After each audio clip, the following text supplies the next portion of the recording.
All right, everyone. How are you doing? It is Friday again, and you know that if it's Friday, what's happening? Well, it is Marwan and Kathie. We're having a good time, and we have a great show.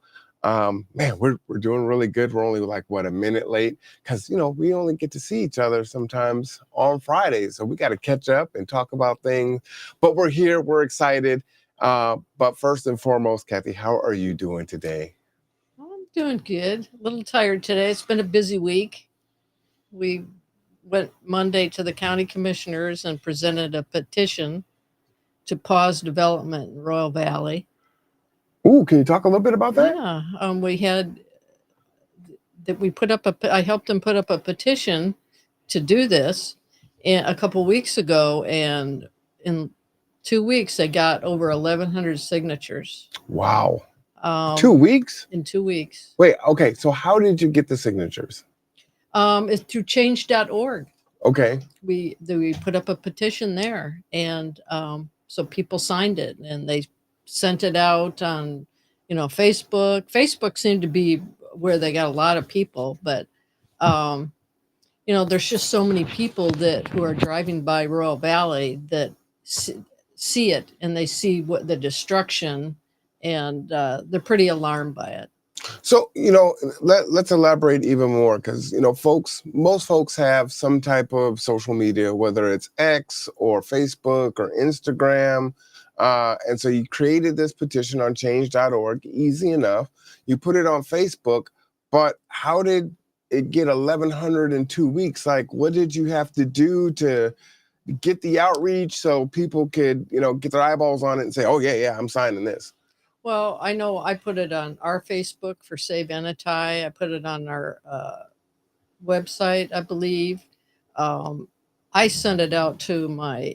I have a newsletter I put out once a month, once every 2 months, and then Royal Valley, they have their own Facebook, and then it just starts to get distributed to everybody, and they send it to their friends, and it just keeps going from there. And change.org actually has an algorithm too that will show, if you sign a petition for something, they'll show you another petition that's the same kind of stuff, like environmental or housing, whatever, to see if you want to sign that petition also. Okay. So, and they had people donate to change.org too, and that helps elevate it. So I thought that was pretty significant that they got that many Man, I signatures. would say so in 2 weeks. Yeah, because That's powerful. on my petition to take Enetai out of the UGA, I mean, we're at like 700, Mm-hmm. and that's been for a year. But Wow. I haven't been promoting it that much more recently, but we kind of revive it. So I have a hypothesis on that. You tell me if you believe I'm incorrect. So with Saving Enetai, that came first, right? And so you're Yes. building the newsletter and you're kind of building that grassroots platform and the scaffolding. And so you only have 700. Where now that that's kind of built, you have this newsletter that comes out frequently and consistently where people know. Now they see it. And now, because you have the infrastructure built in, it's a lot easier to get the 1,100 in 2 weeks. Is that fair to say? That's Yes, probably what happened. yes, I think so. And also, I think Kitsap Environmental Coalition. Um, I think I explained that all the groups around Kitsap County communities are coming together, and we're all helping each other.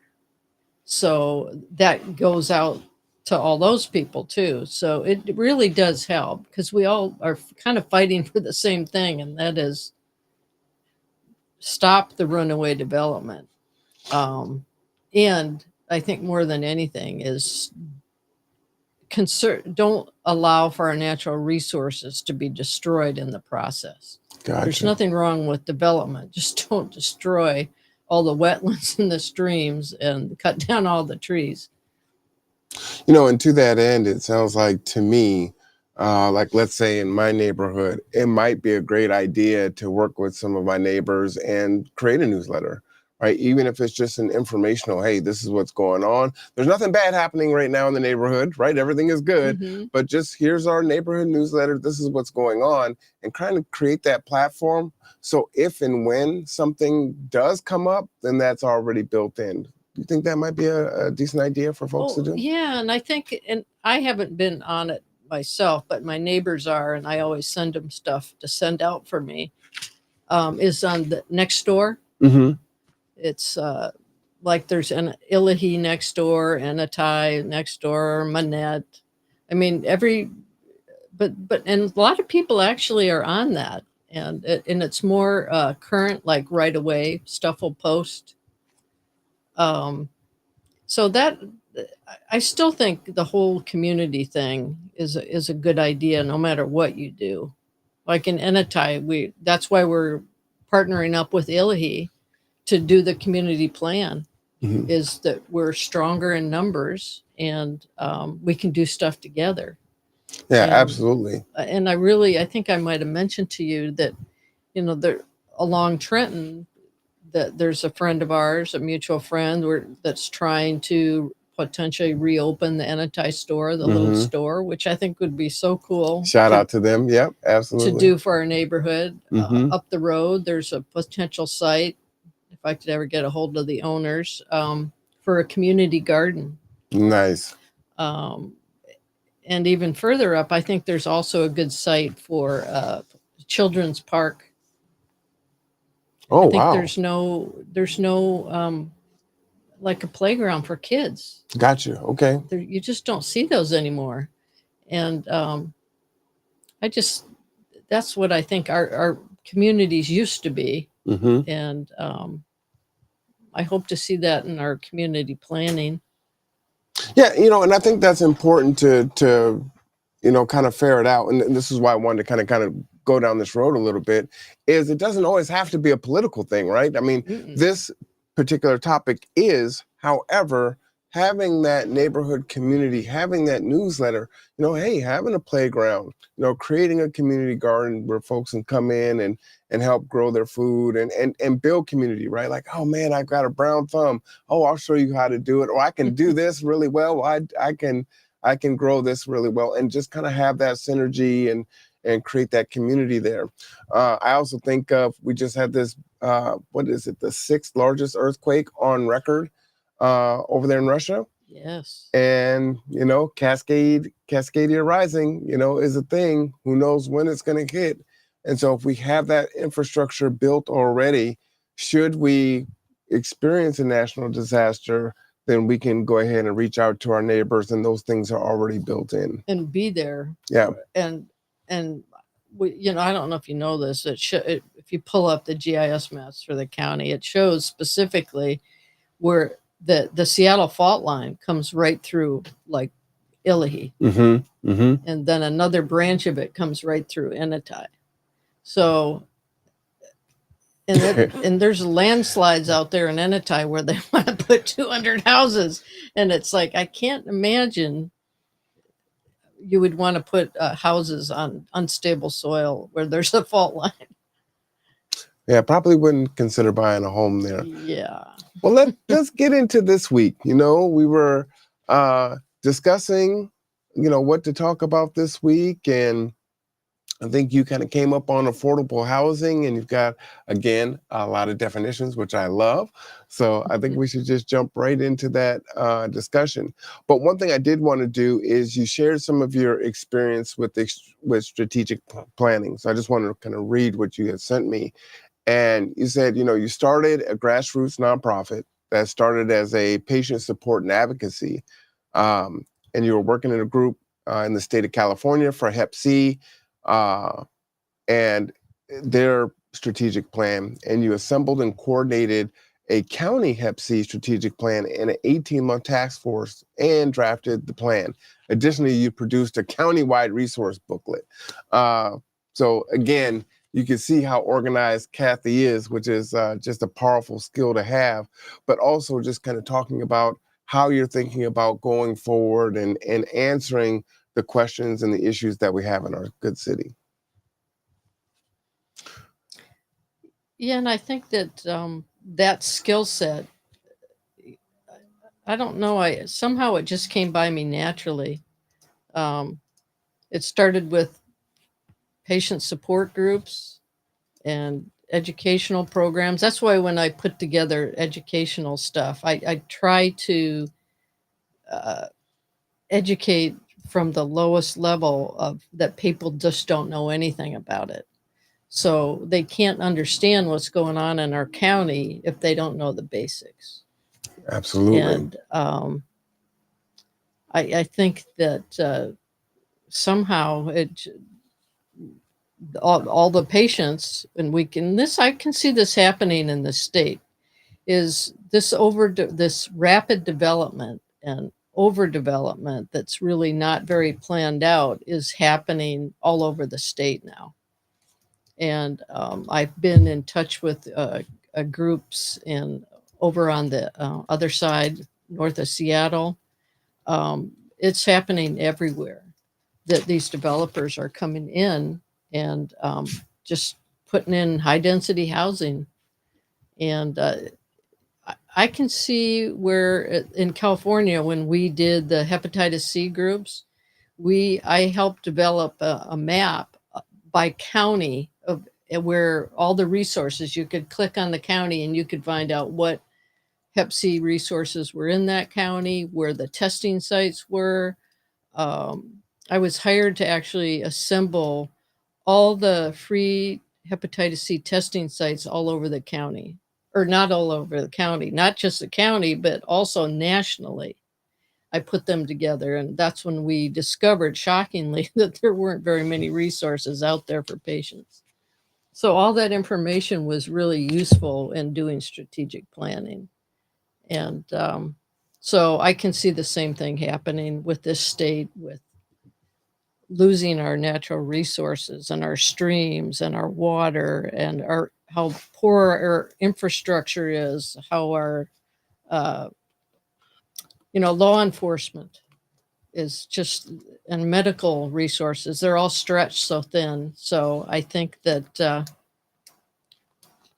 there's a lot of concerns that I have, and I think I try to come from an educational point of view more than anything first, No. and to talk to people about it and hear what they have to say, so their voice matters. Yeah, absolutely. Well, let's get into today's definitions, which I love. So the first one is, what is considered affordable housing? This is a big one, and a lot of people don't know exactly what that is. Do you want me to state it based on the definition, or did you want to talk about it? Oh, sure. I mean, I kind of approached it from, okay, what if we're going to talk about this topic, what really is affordable housing? Well, according to HUD, it's one thing. Mm-hmm. And I think that I found several different, first of all, if you're housing where the cost of rent or mortgage payments, including utilities, does not exceed 30% of your household income. That's basically what HUD uses. And it aims to ensure that households have enough income left over to cover other essential needs like food, healthcare, and transportation. Well, I don't know what I looked online to see how much apartments were, Mm-hmm. and I don't. It's sometimes when you look at stuff online, you don't really know how current it is. It could be old information, so you always have to take that into consideration. But generally speaking, I wasn't seeing anything under $1,600 a month. How much? 1,600 a month? 1,600. So let's take a look at that, right? So for all of you that are listening out there, it is math on Friday. So woohoo! So if we're looking at it, we're saying, hey, based on the HUD's definition, that your housing expense should be no more than 30% of your income, right? And what Kathie is saying is, hey, we're going to make the number a little easier. We'll make it $1,500, right? We'll take $100 off. That means you should be making at least what? 15 plus 15 plus 15 would be 90%. So that's $4,500 a month in order for your income to be at 33%, right? That's basically what that would come out to. So the question is how many people are making $4,500 a month?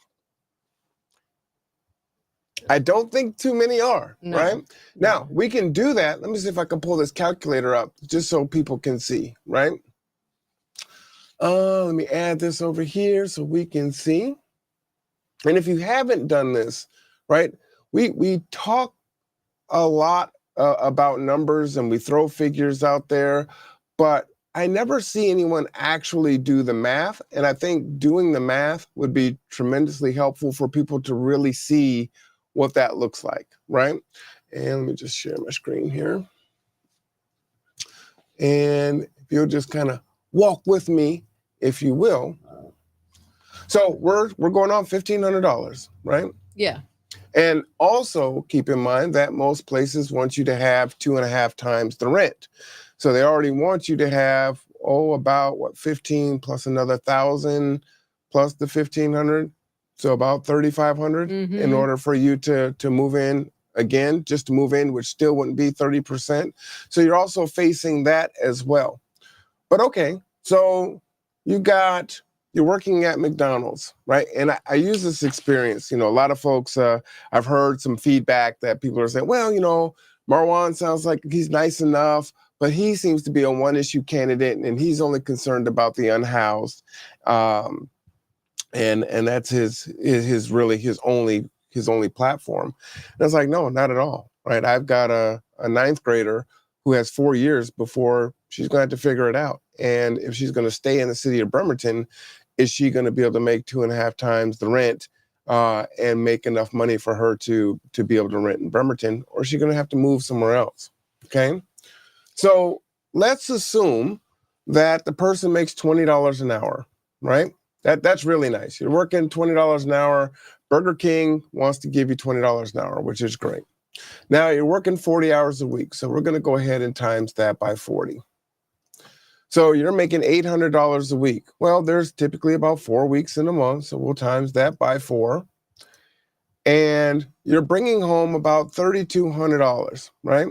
Well, you got to pay taxes on that.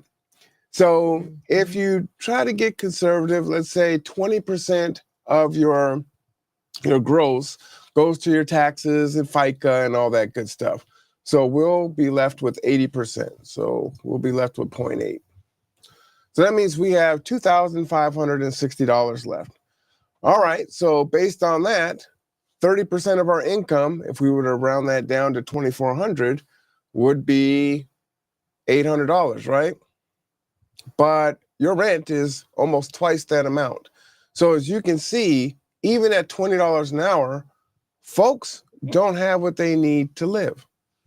Now, do you agree with these numbers following this math? Am I correct on that? I think so. And I mean, to even bring it to even more extreme is because some of the people that I know, and some seniors too, that are just on Social Security, or disabled people who are on SSI, and they only get $900 a month. So where are those people living? How are they surviving? They're just in trouble. is what I'm seeing. One of the issues that they do have as well is, let's say you're on Social Security or you're on disability, you're eligible for food assistance, you're getting maybe some type of health care that is set. However, there are still caps because oftentimes those folks can work a little bit and earn a little bit of money. However, that earning threshold is so low that one, it's still not enough when they earn it. And then two, once they go over that little dollar amount, it triggers a decrease in the other benefit that they're getting, right? And so folks are trying to find this spot where they're not going to lose one benefit or the other. And that's extremely difficult to do. And then find an employer that is willing to give them just that. Well, and I think it's just, if I remember right, I think for one person, it's probably somewhere around the 1,400 to 1,550, maximum income before it starts to trigger other things. and loss of benefits. So yeah, it's I don't know how people can even do it. I mean, I'm lucky as a senior that I was able to get a low interest rate on my mortgage. Um, I if hadn't done that, I don't think I could survive.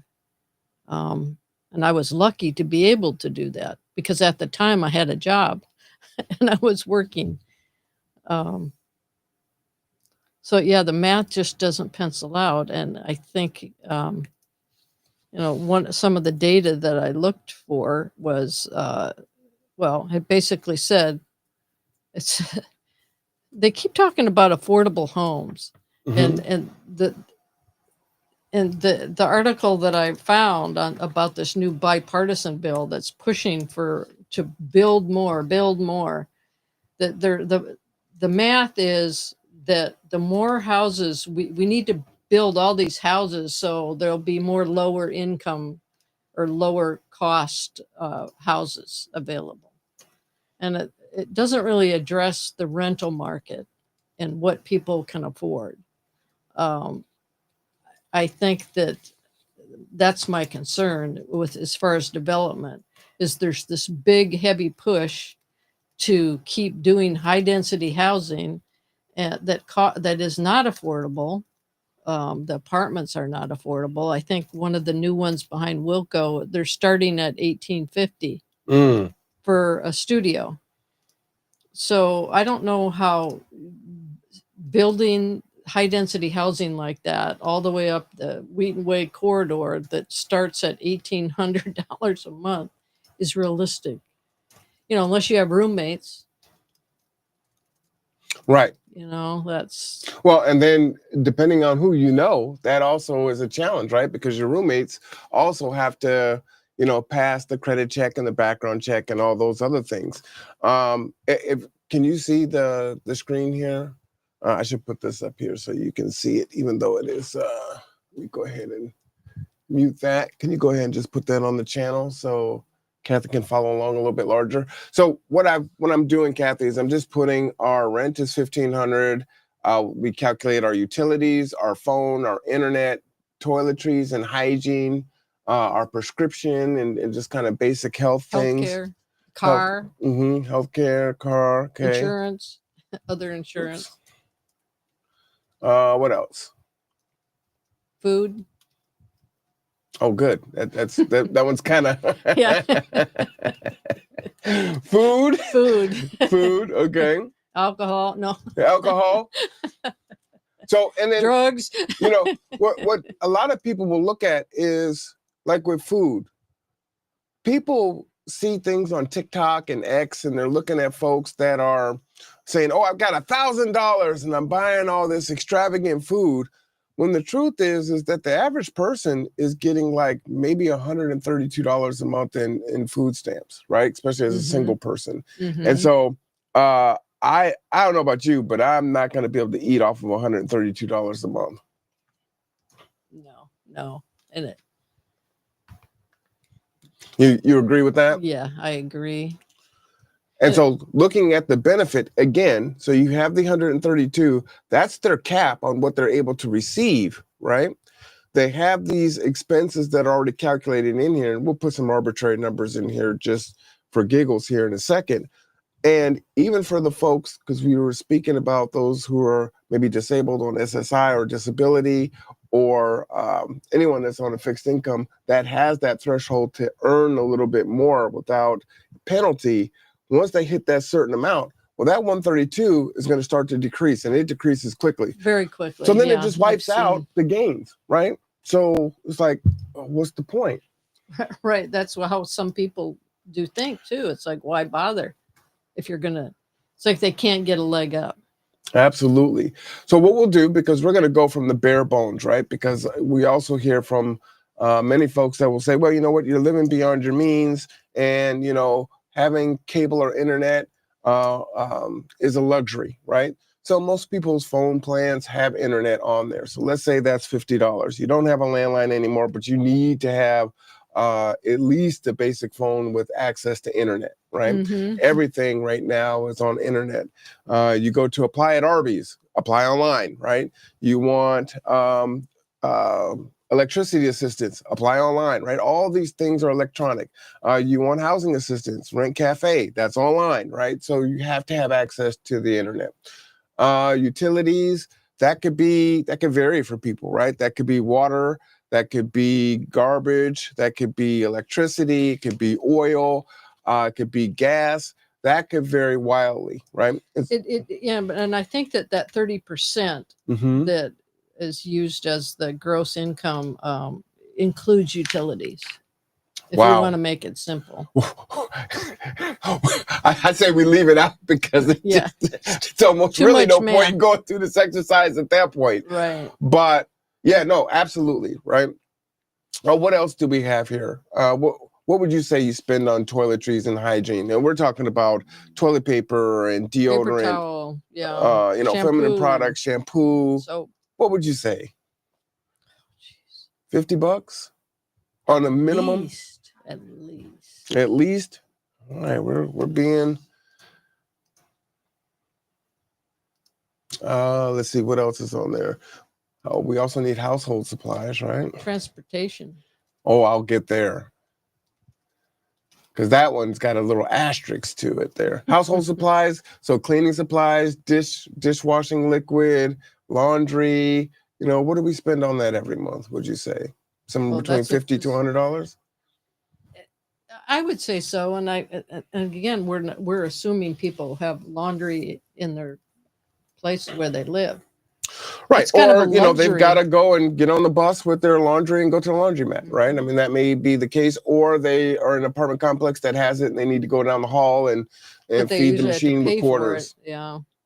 And you better keep an eye on it because, someone might steal your clothes. That's true. Your meds could be anything from, $0, depending on your copay and whatnot, to, oh, God knows how many folks have gone bankrupt for their meds and their health care. So we just put a question mark there. We just have no idea what that could be. Anything else that we see before we get into the transportation piece of it? I can't think of anything. There's kind of a few pieces there. Guess I won't be able to sum this if I keep this as a range here. So I'll take the average. We'll do like $75. That way I can go ahead and sum this. Oh, okay. So, this is what we're looking at. And now we're going to talk about transportation. And now with transportation, right, many folks will say, well, why don't you go ahead and take public transit if you can't afford a car, right? For many of you, I don't know when the last time it is that you rode Kitsap Transit, not the ferry, but the bus, okay? And that is your main transportation, right? A bus pass is fairly inexpensive. Kids under 18, I believe, can get an Orca pass for free, which is fantastic and can ride. That's awesome. However, challenges persist here in Bremerton and Kitsap County at large in regards to when do the buses run? How frequent do they run? Where do they go to? Are you going to be able to get home when your shift ends? If you are working two jobs because, well, one job clearly, as we're showing, does not pay enough, are you able to get to that next job, right? And when you get off that second job, is there a way for you to get home? Or do you need to use a cab or an Uber, or you're giving a friend a couple dollars to get you home? What does that look like, right? And so when someone is on public transit, folks tend to want to calculate just the bus pass. And it's like, well, it's way more. The cost is way more than just the bus pass. Would you agree with that statement? Yes. And I'm trying to think of what the bus pass is in Kitsap County right now. You know how much it is? The bus pass itself is $50 a month for unlimited. 50. 50? Okay, 50. Okay. That's what I And thought. that's unless you're low income, and then it's $25. Mm-hmm. But if you were just riding the bus on your own, without the Orca pass, it is $2 each trip. $2 each trip. That's $2 right. each trip, $50 a month is what we're hearing. So again, that seems pretty reasonable at $50 a month. It is, and I think that you can get, or at least you used to be able to get a free Orca card if you could prove low income. If you can improve low income, Mm-hmm. right? I believe now you have to get that through some kind of organization, whether it's DSHS or Well, yeah, if you have an EBT card, you can get show half it. price. Yeah. All right, I got a little gap here. Whoops. Okay, so that's what we're looking at if you're on the bus, right? Now, if you happen to own a car or you're renting a car or you're leasing a car, that comes with its own host of expenses, right? You have gas. In summertime, gas prices are getting ready to go up. I'm always looking at gas prices and like, oh, and for those of you that may be tuning in for the first time, I have a transportation company, so gas prices are ridiculous. Oh, hey, we've got Mike. Let me go ahead and weigh in and put Mike's his chat up there. He said, I love the topic. I am someone who was homeless in our area for nearly 7 years. I am grateful for finally getting housing. It is very difficult to live on $987 a month, even with my $164 in food assistance. It is very difficult. These are real numbers, folks. I have been very blessed with people like my friend Kimmy Sibbins and some church friends who have continued to bless me with clothes and shoes. I have a friend, John Reed Sanfrans, that helps me a lot. Without these people, it would be so much more difficult. Which is another thing that I hear too. It's like, hey, go and lean on your local nonprofits. Reach out to your network. And the thing is that networks get tapped, right? Especially through COVID. Churches just don't have the capacity to help the way that they were in the past, right? Because the church is still made up of people, right? So they're surviving off their tithes and offering. And if they don't have those things, it can become a struggle to, give up the gas cards and pay folks rent and repair their vehicles like they were doing pre-COVID, right? And I see that because folks will call around, and when they call G2, they'll say, hey, we've called around to all these churches and places that used to be on the list that were able to help, and they told us they weren't able to help, or they can only help 5 people where they used to be able to help 15, right? Mm-hmm. So we hear all these different things, and it's quite the struggle, right? Again, we did wages based on $20 an hour. Is that right? Just want to be clear on that. $20 an hour, and which we said was $830, $200 a month. Just want to get this up there for people that are just tuning in per month. Ooh, per month. Let me get my fingers in the right spot there. And then when we multiplied that by our tax, so we'll say minus tax, which is 20%, 20% tax, we ended up with our number of, go back to our calculator, 3,200. Can you try and make the font bigger? Yes, I can. 2560 is what we ended up with. All right. And I'm being asked to make the font bigger, so let me go ahead and do that.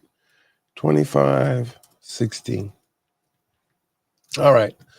Now I'm going to go ahead and make this font a little bigger for everyone. How was that? Is that getting better?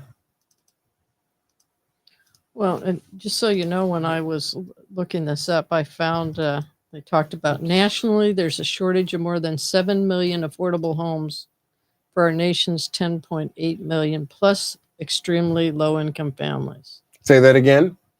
Plus extremely low income families. And it said there is no state or county where a renter working full time at minimum wage can afford a 2-bedroom apartment. Wow. Wow. All right. I also want to move this down a little bit here. While you're doing your math, Yes. here's another one. What is the meaning of housing affordability? What is the meaning of It housing says affordable housing is a housing that a household can pay for while still having money left over for other necessities like food, transportation, and healthcare. That means what's considered affordable depends on a household's income.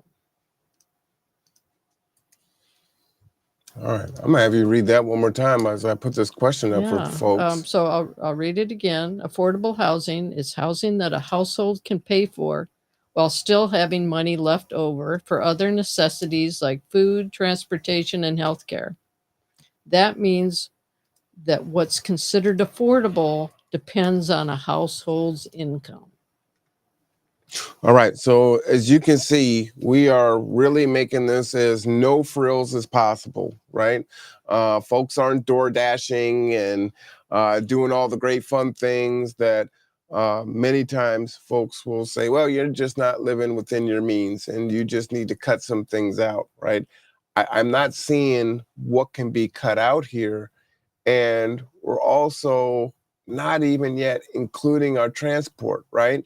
If you look, just as a recap, our expenses, our rent, 1,500, utilities, 200, phone, internet, 50, toiletries and hygiene, which we believe is an underestimate at 50, medications, we set at 0, just assuming that, hey, this is a lucky person that doesn't have to pay for any medications or basic things. Like there's over-the-counter things that Theraflu, cough syrup, stuff like that, that's not covered, right? Aspirin, Yeah, Tylenol. aspirin, those things you have to buy out of pocket, but we'll leave it at 0, right?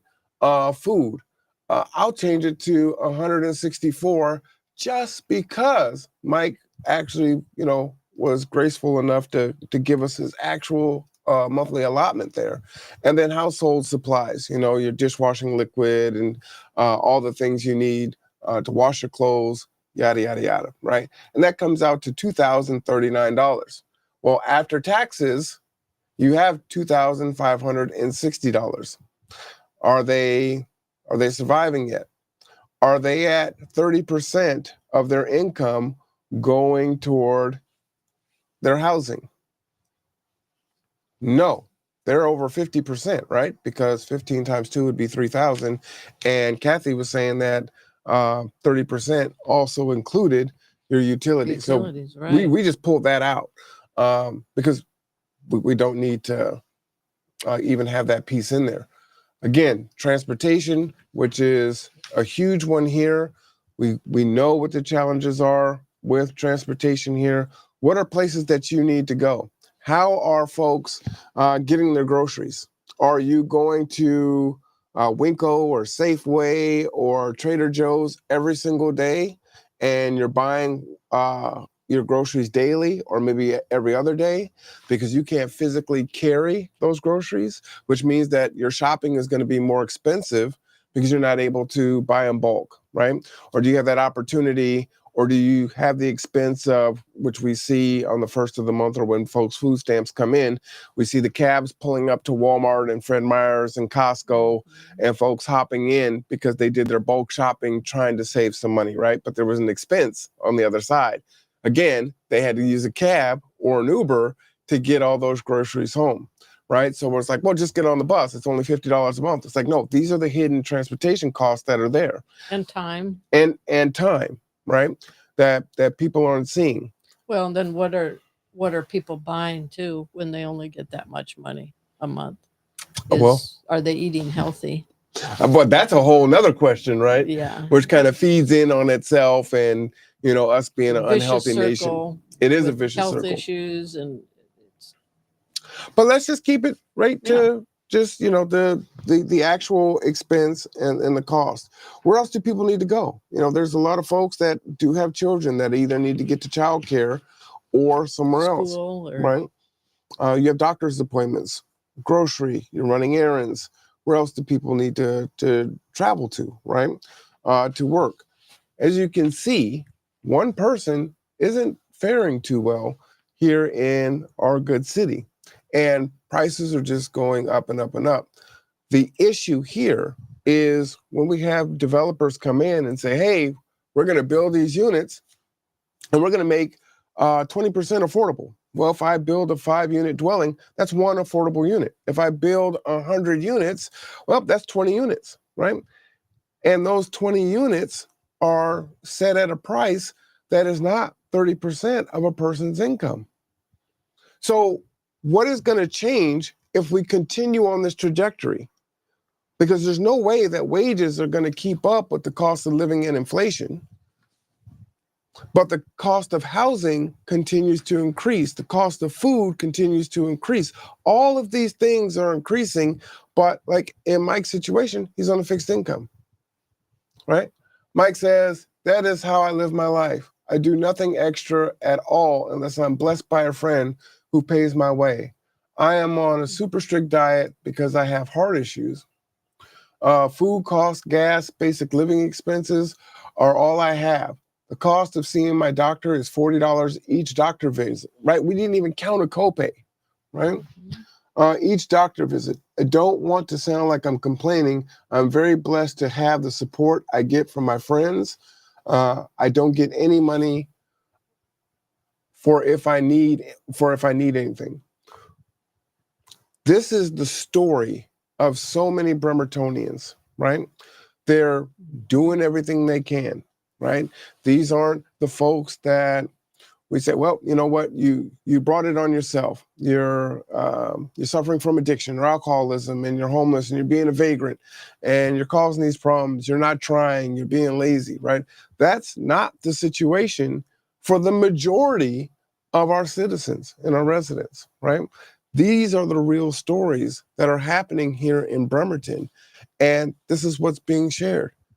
So, Mike was homeless for 7 years.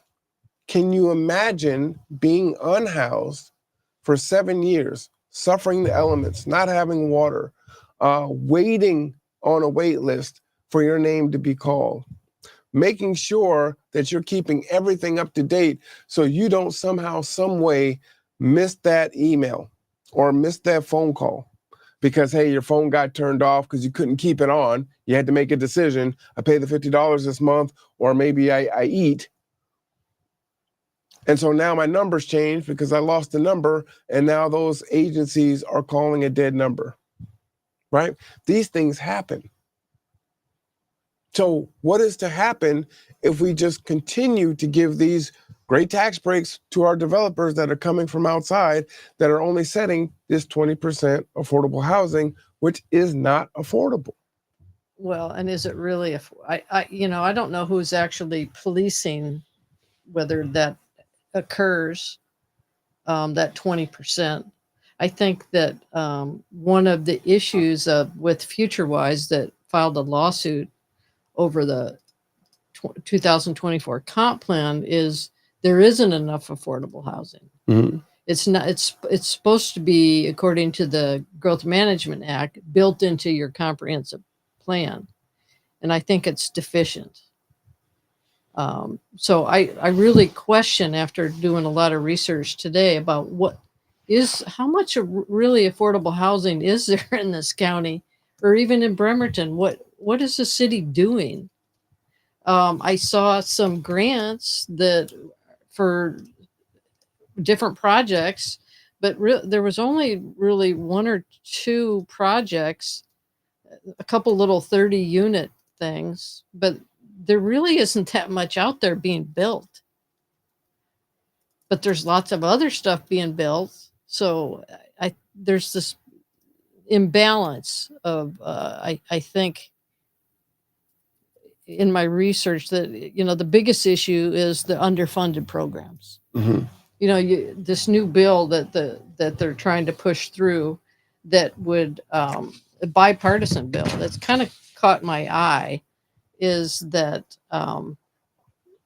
they want to, because of the bad real estate market and how prices have soared, and that there's this ongoing shortage of affordable homes. Again, affordable homes, but what about renters too? I think there's not enough talking about renters.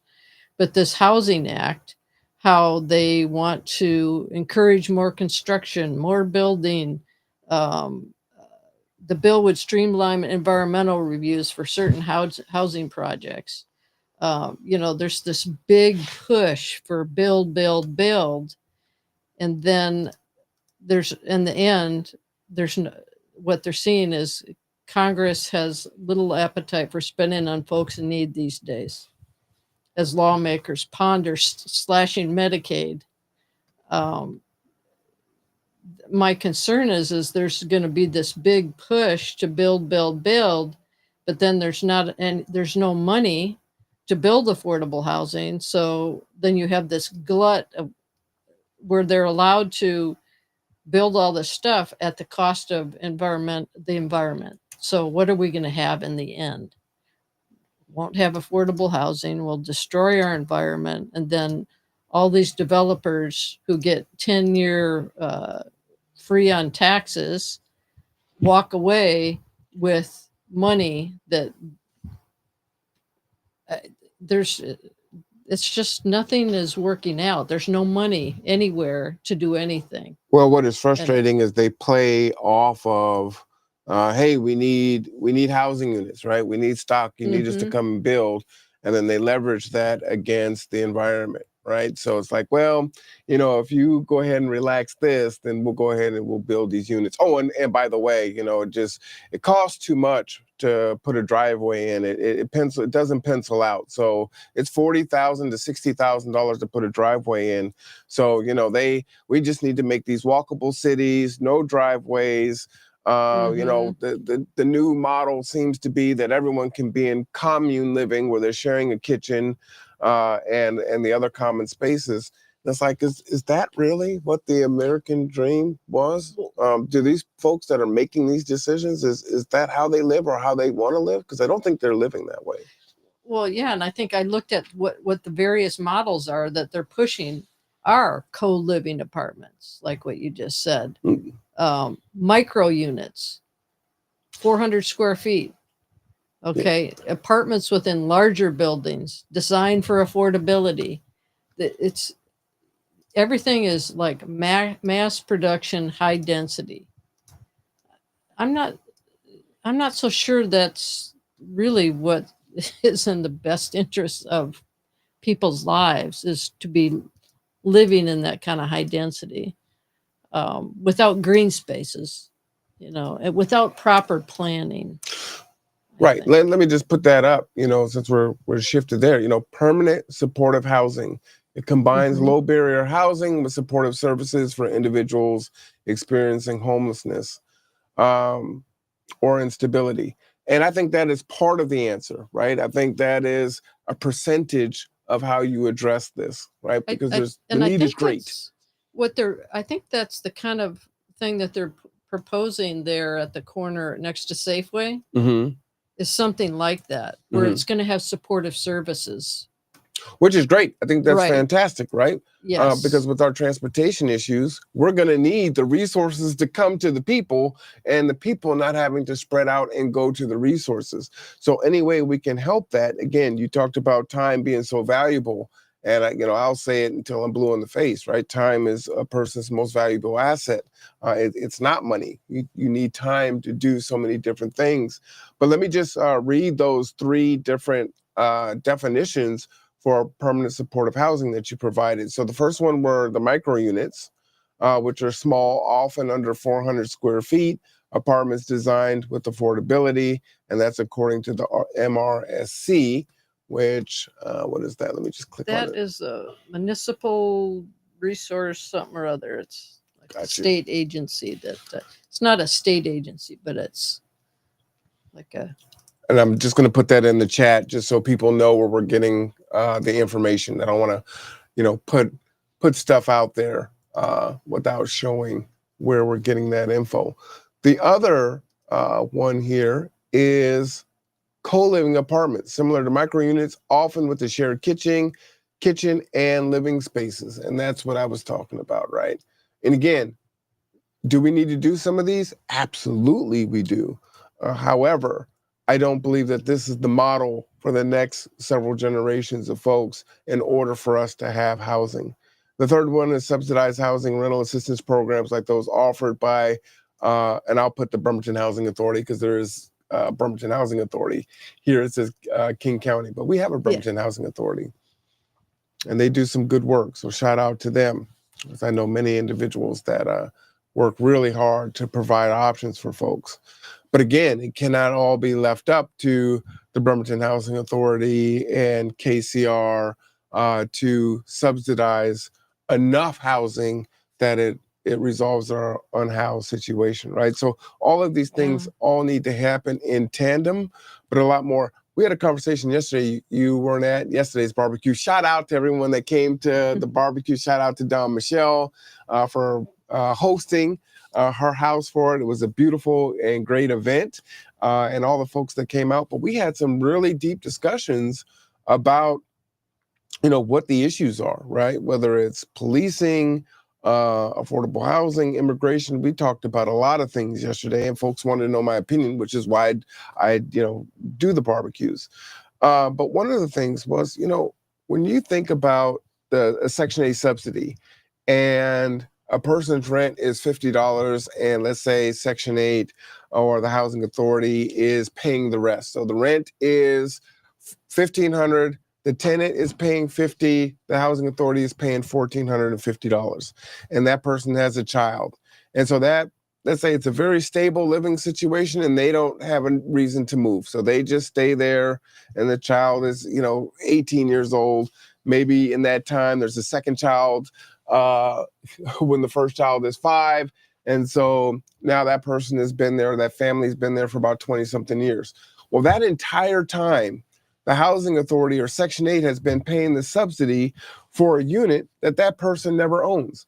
At this point, would it not be better because they're paying for it anyway, for the Housing Authority just to buy the unit and give that ownership to that family that is there, right? And what we're talking about is different ideas, right? Different models. Different models, right? If for some reason that particular family moves away for a job, or they grow, they're thriving, whatever the situation is, and they want to move and they want to sell that spot, then the Housing Authority or whatever the entity is has the first right of refusal to repurchase that property. But to me, that sounds like more of a way to permanently stabilize a family and decrease the likelihood that they are going to lose their home and become homeless. On top of the fact that also gives them the ability to provide support to some of their family and friends should they fall on hard times, right? Or put some ADUs on their property and create that. So why not build that investment into the people instead of just creating this perpetual rental situation that just goes on and on and on forever? What's your thought about that? I don't know if anyone's ever brought that idea up. I think that's a good idea. I think I've heard of some instances of that used around the country where they are allowed to actually own it. And then when they go to sell it, then they can only keep 10% of the profits, or there's some kind of financing that helps them too. There's all kinds of finance programs to help people. Like I know I used to do mortgage modifications for a real estate attorney and help people save their homes. And there was different programs that like the FHA, USDA, that, no down payment assistance. There's a lot of different programs out there that can help people actually purchase homes. But it comes down not to enough, clearly, because we've got a huge problem, right? Yeah, we have a huge problem here. So it's not enough. Folks aren't all the way eligible.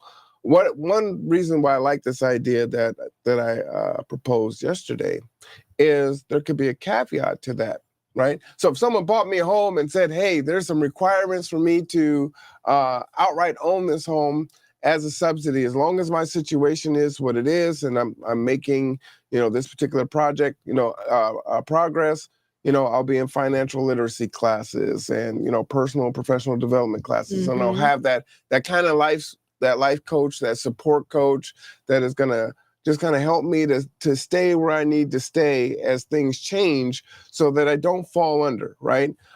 Sometimes we get folks stabilized and then we move on to the next one. And it's like, oh, we haven't checked on that person in a couple of years. If we had just kind of kept supporting just a little bit and checked in, we could have You'd give them the tools to hold on to it. Absolutely. Yeah, and that was like a requirement for a lot of these mortgage modifications. And so I think a lot of people would be for that, right? It's like, hey, okay, thank you, Housing Authority or whoever is subsidizing my rent. But now that rent is a mortgage and I'm here, I own this, right? Which means, folks often take better care of their things when it's theirs, right? And there are some huge myths that folks that are in subsidized housing tear up the housing. I could bring on a bunch of landlords that would speak to the opposite of that, right? Both things are true. Some people can tear it up. Other people take great care of it, right? So you have both. But typically when you own it and it's yours, right, there's just this, oh man. So, that's a big deal. That could be one of the things that we do, right? That house, that family is stable. It is, and I think it really speaks to, back to bring it home, is what is Kitsap County doing about this? What is the city of Bremerton doing about this? When I looked at the state strategic plan, because I've done strategic planning, I see a lot of objectives. I see a lot of goals. I see, all kinds of, all the key words of strategic planning it's just a plan, but it's the implementation is what I'm seeing. I'm not seeing a lot being built for affordable housing. That is what concerns me. Is you can make all these plans and study it to death, but what about doing an effective program like a resource center that helps people to actually buy? I don't know. I don't see the county and the cities doing enough for this. Well, and that could be part of the problem, right? Is you have the feds, Kathie, that are setting what affordable housing is, but at the same time, we're saying affordable housing is 30% of your income. Then if these aren't in sync and they're saying, hey, this affordable housing unit is way more than 30% of your income, then that might be the very first thing that we need to do is to get that in sync and then ensure is 30% indeed enough for people to be able to do all the other things that they're doing. Let me read some of the chats. We have some more. I want to get caught up here. Mike said he also wanted to share that he owned a paint business for 20 years. He became disabled and he lost his house due to his income changing. I actually died and was in the hospital fighting for my life when they called my name for housing. I got out of the hospital, and thanks to my sister and Kimmy, I got a camper and I lived in it until I got housing. It took me 14 months, and that was only because I had a good friend working for the BHA that pushed to get me housing. Right? Again, keeping those networks. He also says, if it wasn't for the people like Kimmy Sibbins and all her friends, as well as some of other friends, I would not have made it. Right? And that is the story for so many folks. And then there's two more comments here. This is a multifaceted issue. We need several different types of housing available. Some people need assistance. Some people need treatment. Also, we also need affordable housing for people who have no drug issues or mental health issues. Now, that's a big one. I just want to stop there. I work with a lot of folks that are stuck. They need help, right?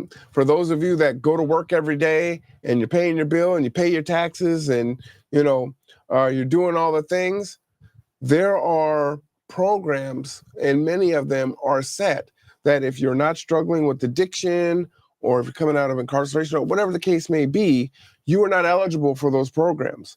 So the person that doesn't have those issues or those challenges are like, well, how do I get help? Because I don't have a substance use disorder. I don't have this situation going on with me, and there's no help for them. That's a huge one. Thank you, Mike, for calling that out. There is a large group of working class that are living in their cars because they can't afford a place. Most people only see the small percentage of people on ML King. These are not the only group of homeless, and that is for sure. There's a much larger group most people know nothing about, and they are in and around the woods throughout the Bremerton area, unincorporated Bremerton, and Kitsap at large. And Mike would also love a chance to own a little place again on my income, and I don't see this happening. I would love to have a small garden to grow food. So again, that's my point, right? So when you go back to what Mike was making for his fixed income, his rent is being subsidized. So if they turn the rent subsidy into a purchasing power subsidy, then Mike owns his property and he's more secure and stable. And then we can focus on some other ones. And it's a better investment of money. Yeah, Instead absolutely. of throwing it into a black hole where a developer gets to keep all the money and make the profit, it's Absolutely. giving it back to the people. Yeah. Shout out to Kimmy Sippin. She's weighing in here. I can confirm he was on life support and missed the letter for housing, then lost it because he didn't get it quick enough and ask quick enough. There are so many homeless families with children in cars. We have too many resources in this country for that to be a thing, right? Again, I'm leaving these calculations on the screen while we talk today, just so you've got this visceral, in-your-face look at what's not working, right? That's 40 hours a week. That's 40 hours a week at $20 an hour. So as we bring this home, this is what brings Kathie to why affordable housing keeps getting worse. Kathie, you want to talk about why it matters and zooming out? That's what you had in red there. Yes. Get back to my.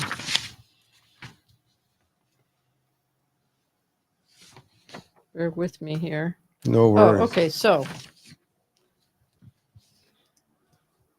as we all know, that the past decade, home prices have soared, Mhm.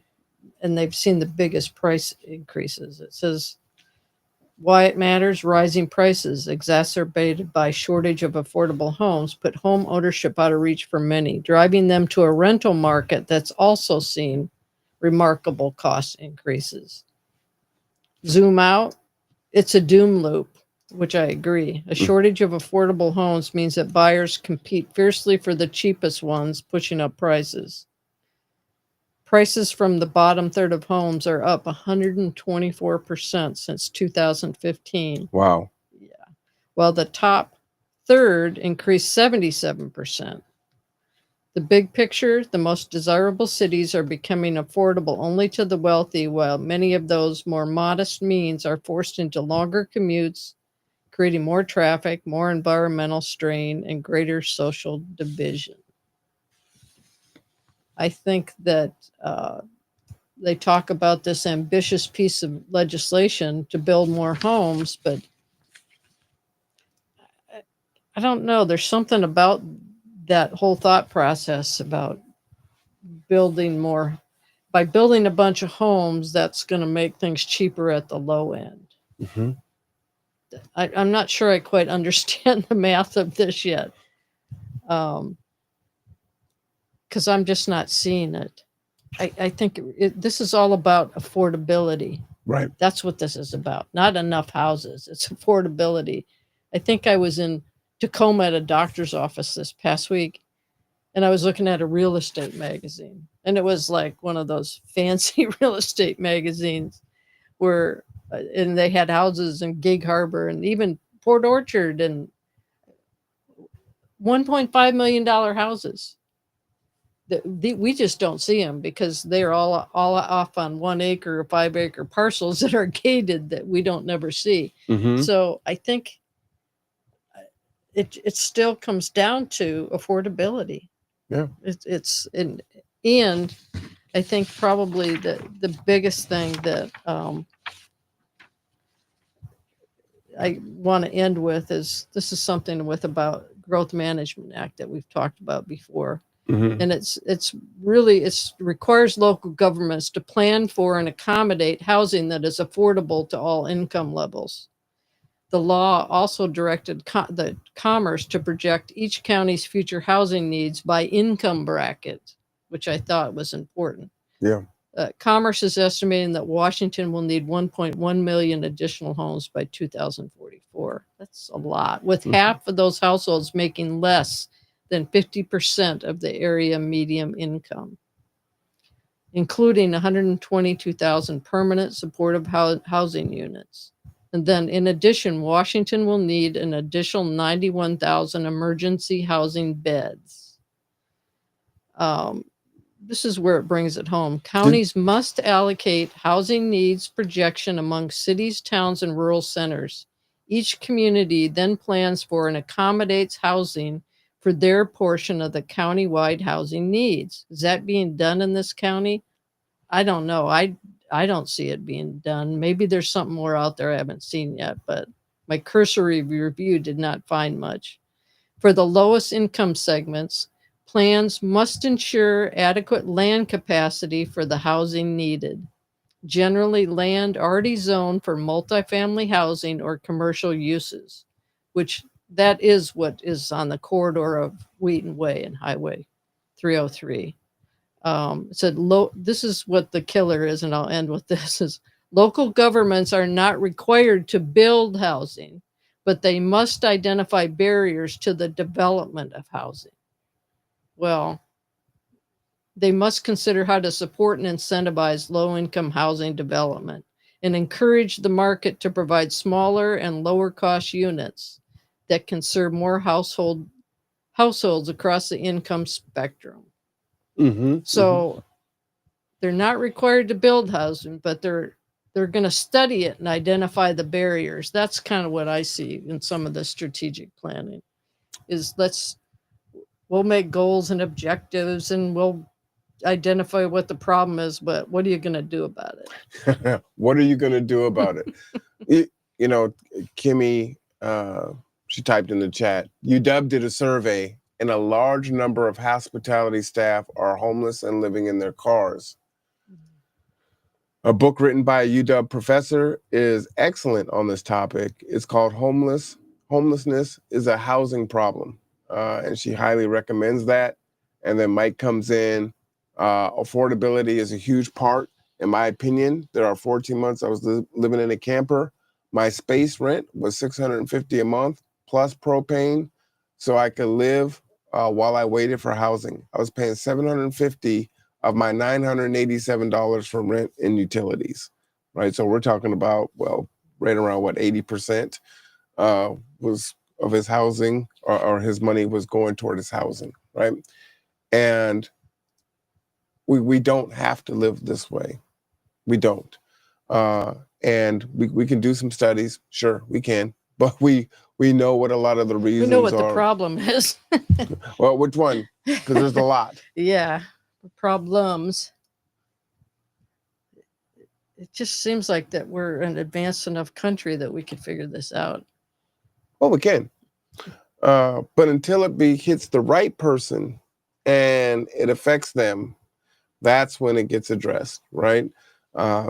When it was the crack era, that didn't really affect certain communities, so it wasn't a big deal, right? When meth came along, that affected a different population of folks, right? When the opiate crisis hit, that affected a different folks, and so now we're ready to move. People will pour in. Oh, I didn't have this particular cancer before, but now I do, and now I want to put money toward it. And there's so many different things to put money toward. But this is a basic human right that I believe that we all have, and this is an easy thing to wrap our minds around and solve pretty easily. Expanding ADUs, backyard cottages. I think those things are really easy to continue and expand upon. Giving the tax breaks to those homeowners so that it stabilizes them and the people that they're helping, rather than developers, right? Right. Preserve and rehabilitate existing affordable units, right? We've got a lot of either dilapidated or abandoned buildings that, either through eminent domain or other triggers, we need to just go ahead and take those and create some truly affordable housing limits. We're looking at zoning and incentives there, but we have to be very careful in what we do, right? We see Enetai and what's happening there, right? And all the concerns, and not listening to the citizens is a huge issue there.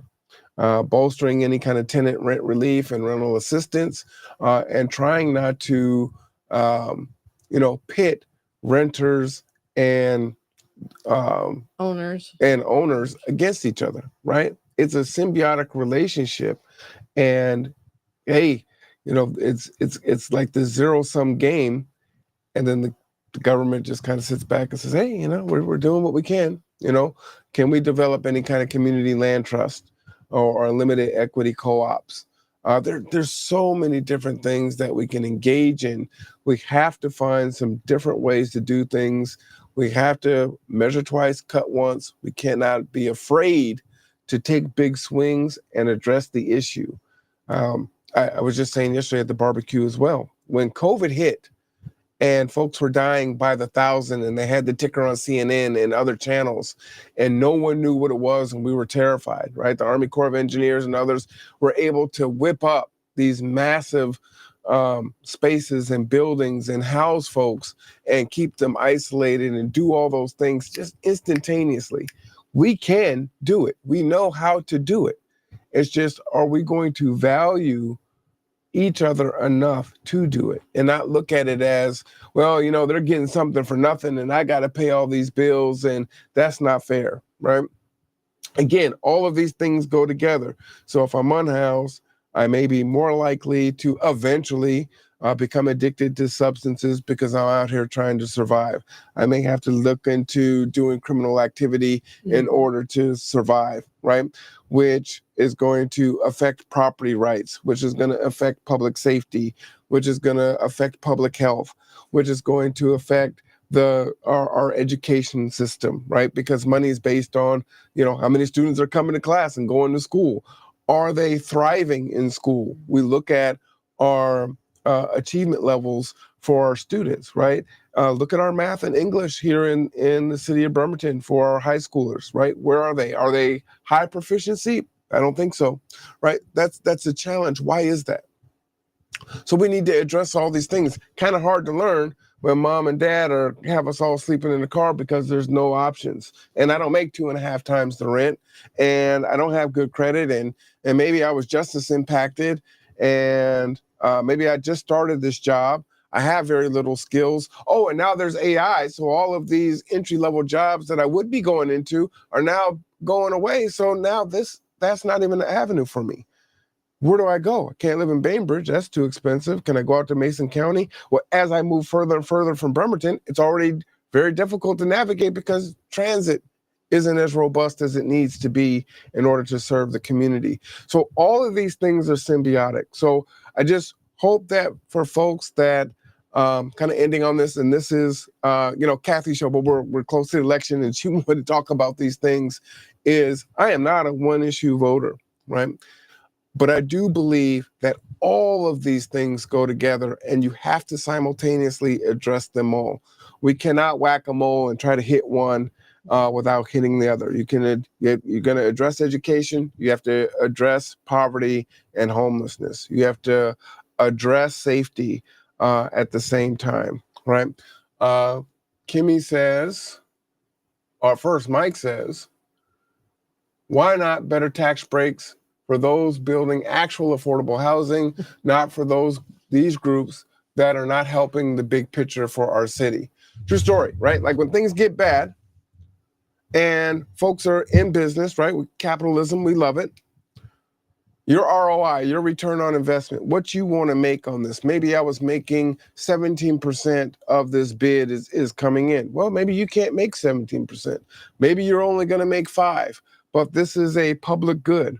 Again, during wartime, all of a sudden we need to make weapons and do all these different things to keep our soldiers safe and for national security, right? We're in a crisis.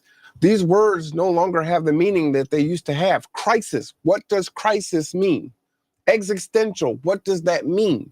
Now we just say everything's existential. I don't have Skittles today. Oh, it's a crisis, right? We've taken the meaning out of these words. Kimmy says over 53% of Kitsap lives cost burdened by housing costs based on HUD's own stats, meaning they spend over 30% of income on housing alone. Some local politicians don't know this as they aren't involved in lower socioeconomic circles. And again, the more of your community that is suffering because they are lower socioeconomic, right? That's pulling everything down, right? So if you want your property tax to be there, if you want security and you want safety and you want education to thrive, you want opportunities, all these things all go together. So you have to help everyone. And you have to focus on those that are suffering the most. Kimmy lastly says, I called on a senator this year and provided this information, and he voted positive for the first time on a state bill for housing and stabilization. All right. I know we're over today, but this is our last show before the primary, and we just really wanted to kind of hone in and focus on this. How you feel about this show, Kathie? This is different. Oh, good. Yeah, it's kind of nice not to have to talk about developers all the time. Not my favorite subjects. I understand. But again, developers aren't a bad word, right? No, they aren't. I just wish there was more who actually want to act in the public good. We need developers. We need developers like that. And I don't think there's enough of them. Yeah, absolutely. And to think, if a developer came in and was like, you know what? I'm from Bremerton. I believe in Bremerton. I want to see Bremerton win and thrive. I'm going to build these units, and they are going to be affordable at 30%, or whatever the measurement is that would make us happy. Who do you think we look at next time we're looking for a developer? Just saying. Got to find the solutions, folks. Got to find the solutions. They're out there. You just have to have the temerity and the gall to do so. So that's what I'm about. And if I'm for you, I would love your vote on August 5th if you haven't filled out your ballot. However, all that said, today I want to give Kathie the last word. Oh, that is the last word. Get out and vote. Man, well. Vote for Cameron. Well, with that, we're going to drop the mic. For Kathie, I am Marwan Cameron. Please take care of yourself. Take care of each other. It's warm out there. It's muggy. Stay hydrated is super important. Also, the library is super important. Please vote yes on that levy, which is coming up. So we got one last chat before we pop off here. Oops. This is a great show. Great show. Thank you, Kimmy. I appreciate you. Thank you. And it was so excellent to see you yesterday and hang out, which was very special. And shout out to the rest of RTB that couldn't be there. I know Kelsey sent out a message. I wish I could have been there. So shout out to Bailey and Anton and Kelsey and the rest of Rock the Block. So anyway, we will see you next time. Again, the Marvin Williams Center has an event tomorrow, which is Saturday. From